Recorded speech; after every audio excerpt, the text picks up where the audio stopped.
this particular period, I just want to invite Dr. Machengete from POTRAZ to come and give us his remarks concerning data protection, cybersecurity, and the user trust.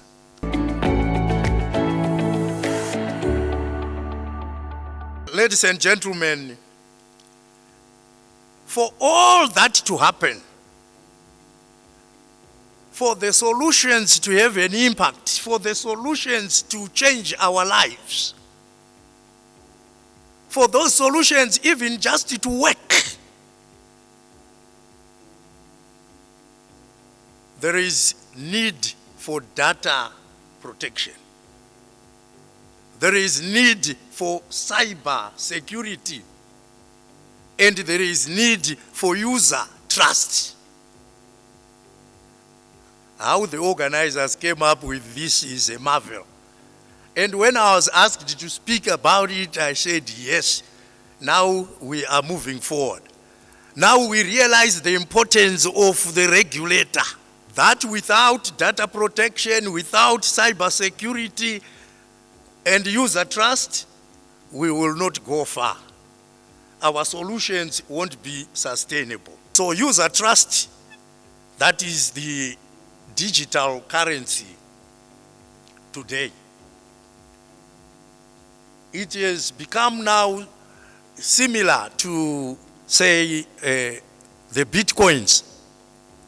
Yesterday I was just checking, and I was surprised to realize that now one Bitcoin is worth over $100,000. Not $100, $100,000. One Bitcoin. And we started to ask why? Why would that be like that?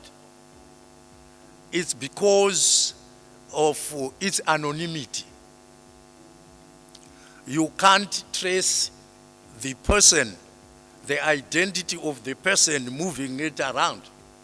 Although you can, of course, trace the route it has taken, the trail can be seen, but it hides the identity. So it has got a higher level of privacy. And that's why it is trusted. So with that, if we want our solutions to be trusted, our solutions should have a very high level of privacy and very high level of cybersecurity. Then those solutions can be trusted, just like the Bitcoin, which is trusted because it will hide your identity. We always say that we are holding our future in our own hands. But the issue of sustainability comes into play, and is also a theme for this summit today. Are the technologies that we are using sustainable? Are we really holding the future in our hands? What about the carbon print that we leave? How are we disposing of the gadgets that we use? On that, I'm glad to say that the Ministry of ICT is looking into issues to do with e-waste policy, so that we can achieve this sustainability. Now the buzzword is ESG for sustainability. So that becomes important. So we need continuous innovation, even in that area. And in conclusion, we just say privacy is not an option, and it shouldn't be the price we accept for just getting on the internet. I thank you.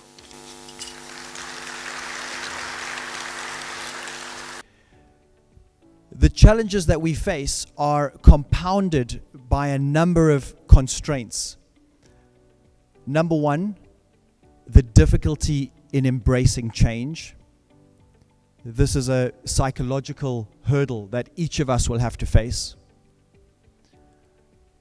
Secondly, the constraint of time. We generally don't have enough time in the day. Thirdly, the constraint of financial resource. And a sober assessment, I believe, is necessary for us to identify the winds of change, to embrace them, and to adapt to this ever-changing landscape. The generation sitting above us, my focus is really going to be on you this morning, because as you focus on your careers and the opportunities ahead, the future in many ways is incredibly uncertain for you. You'll be studying for things that may not exist in just 3 or 4 years' time when your study courses end. You wonder about the relevance of tertiary level education, because here lies the challenge for you if you consider going to university. If you consider going to university, you're going to be listening to a lecturer significantly older than you, possibly an expert in material that's no longer relevant. In our own business, just this year, we've now decided that university degrees are of even lower priority in our recruitment process. I'll repeat that. University degrees are considered a disadvantage in our recruitment process. So what have we done to counter that? We're encouraging 17, 18, and 19-year-olds to join our team. Because the problems that we're about to face are not fixed with yesterday's academia. The problems we're facing, the challenges we are facing, the headwinds that we are facing are going to be resolved with the creative juices that are sitting above us. We're looking for the following characteristics in our next employment phase. Students or young people who are creative, that have got a collaborative interest, and have primarily, or most importantly, curiosity. We're going to encourage them to ask the questions that do not begin with just the word why. We're going to expect them rather, to ask when, who, what, how. And then we're going to expect them to use the tools at their disposal, the likes of ChatGPT, the whole AI move, to be prompt engineers. Because the challenges we face today will be solved by asking the correct questions, not by necessarily knowing the answers.